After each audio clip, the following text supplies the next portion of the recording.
সুপ্রিয় দর্শক, আমরা এখন এই মুহূর্তে অবস্থান করছি সাতক্ষীরা সদর উপজেলার মাধবকারী বাজারে। এখানে কিছুক্ষণ আগে একটি ডাকাত দলের সদস্য ধরা পড়ছে, আমরা সেখানেই আছি। এখানে যার বাসা থেকে কিছুদিন আগেই স্বর্ণর অলংকার সহ কিছু নগদাত্য চুরি হয়েছে, আমি সেই ভাইয়ের সাথে কথা বলবো। লাপসা হাফেজপাড়া থেকে যে বাসা থেকে চুরি হয়েছে সেই বাসার সদস্যদের সাথে আমি একটু কথা বলবো, তারা এখানে আছে। আসলে ভাই, আপনার বাসা থেকে চুরি হয়েছে, ঘটনাটা একটু বিস্তারিত আমাদের ভিউয়ার্সদের উদ্দেশ্যে বলবেন। অ্যাকচুয়ালি আমার বাসায় বাবা মা একা থাকেন, তো ওরা বেশ কয়েকদিন যাবৎ সেটা ফলো করেছে যে তারা কখন কি করে, এবং সেই অনুযায়ী ওরা প্ল্যান করছে। প্ল্যান করার পরে গত পরশু দিন 11:30 নাগাদ ওরা আসছে। 11:30 থেকে ওরা দরজা, মানে তার আগে ওরা স্প্রে করছে সামহাও, যার কারণে আমার বাবা মা আসলে সেন্স হারিয়ে ফেলছে, ঘুমায় গেছে তারা। অ্যান্ড ওরা দরজা কোন দিক দিয়ে খোলা যায় কেমনি কি এটা ট্রাই করছে ফার্স্ট। এরপরে বাইরের দরজার তালাও ভাঙছে, ভেঙে ঘরের ভেতরে ঢুকছে। ঘরের ভেতরে ঢুকে দেখে প্রথমে এই সিচুয়েশন, তারপরে তারা আরও ভালো মতো কী করছে জানি না, বা কোনো সেন্সই পায় নাই। এরপরে ওরা প্রায় আপনার 3.5 ঘন্টা 4 ঘন্টা যাবৎ পুরা বাড়ি তন্ন তন্ন করে অপারেশন চালাইছে। ওরা উপরে 2 তলার মধ্যে প্রত্যেকটা রুমে সব কিছু খুঁজছে, নিচতলায় সব কিছু খুঁজছে, প্রত্যেকটা pros and cons, each every corner সব জায়গায় তারা খুঁজছে। খোঁজার পরে আমার বাসার গহনা ছিল, আমার মায়ের শখের গহনা, এবং আমার বাবার ক্যাশ টাকা ছিল, একটা বড় অ্যামাউন্টের ক্যাশ টাকা। এই টাকাগুলা তারা 3 জন মিলে আত্মসাৎ করে রাত 2:30টার দিকে তারা সেখান থেকে বের হয়ে পালায় যায়। এবং তাদের দলের যে সদস্যদের একজনের বাসা মাধবকাঠিতে, একজনের বাসা আপনার বাকালে, আর একজন আমাদের লাপসা মুন্সিপাড়াতে ভাড়া থাকে। এখন ওর মাধ্যমে ইনফরমেশন নিয়ে এরা 2 জন প্ল্যান করছে বেশ কয়েকদিন যাবৎ। ওরা বাইক নিয়ে আসে, বাইকে ওদের 2 জনকে ওখানে ড্রপ করে দেয়, একজন বাইক নিয়ে চলে যায়। ওই 2 জন ড্রপ করে ওরা চারপাশ দিয়ে সবসময় ঘুরঘুর করে রাতের বেলা, যখন তারাবির নামাজ চলে, ফাঁকা থাকে সব জায়গা, ওই টাইম ওরা অপারেশনের জন্য ইনফরমেশন কালেক্ট করছে বেশ কয়েকদিন যাবৎ। এরপরে ফাইনালি ওরা অ্যাকশনে গেছে। তো গতকালকে আমি একজন ভিকটিমকে ধরতে, মানে একজন সাসপেক্ট যে, ওনাকে ধরতে পারছি।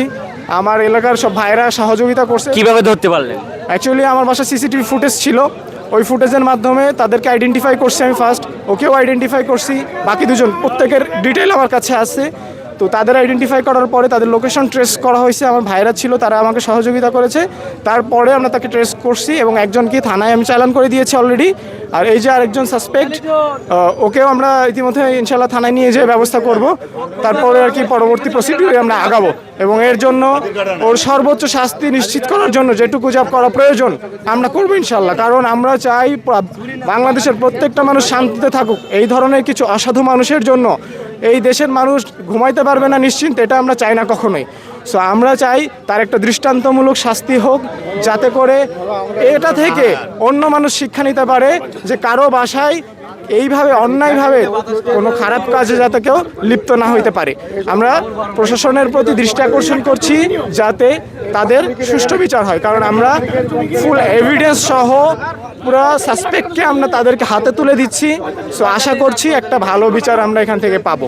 আপনার বাসা থেকে কেমন অর্থ, নগদ টাকা চুরি, মালামাল চুরি হয়েছে, সেটা কি এখনো কোনো, মানে থানায় তো একজন আসামিকে আপনারা দিয়েছেন, তাদের কোনো, মানে যে আপনার বাসা থেকে যে মালামাল চুরি হয়েছে সেটা কি উদ্ধার হয়েছে কিনা? উদ্ধার হয় নাই, মালামাল মূলত এর কাছে আছে, এবং আরেকজন যে আছে বাকালে ওর বাসা, ওর কাছে কিছু আছে। আর আমার এলাকার যে, ওকে কিছু টাকার বিনিময়ে আর কি বেসিক্যালি ডিল করা হয়েছিল। তো এখানে অনেক বড় অ্যামাউন্টের টাকা, ক্যাশ টাকা আছে, এবং এখানে গোল্ডও আছে, আমার মায়ের গহনা, এগুলোই বেসিক্যালি তারা নিয়েছে। সুপ্রিয় দর্শক, আপনারা শুনছিলেন যার লাপসা মুন্সিপাড়া থেকে যে বাড়ি থেকে চুরি হয়েছিল সেই বাড়ির বড় ছেলের সাথে আমরা কথা বলে আপনাদেরকে বিষয়টা তুলে ধরার চেষ্টা করতেছিলাম। আর এই যে ডাকাত দলের সদস্য আছে, একজনের বাসা মাধবকাঠিতে, আরেকজনের বাসা বাকালেতে, আরেকজনই ওখানে স্থানীয়। এই 3 জন সদস্য মিলে লাপসা যে আমাদের এলাকায় সব করতেছে, এটা ওটা বলেন। জি জি জি, আপনাদের মাদককারী এলাকায় বহুত করছে, মানুষের কমপ্লেন, সবাই চাচ্ছে যে আমাদের বাড়িতে করেছে, আমাদের বাড়িতে করছে, এসব শুনলাম। এই এলাকাও সে সন্ত্রাসী চালায়। এখানে এখানে যে ডাকাত দলের সদস্যকে ধরা হয়েছে, সে এখানে আরও মানুষ যারা প্রত্যক্ষদর্শী আছে তারা এখানে বলছে যে এর আগেও এরম অনেক ডাকাতি কার্যক্রমের সাথে সে সম্পৃক্ত। জমি কিনছে, জি জি। 45 লাখ টাকা তো জমি কিনছে ডাকাতি টাকা।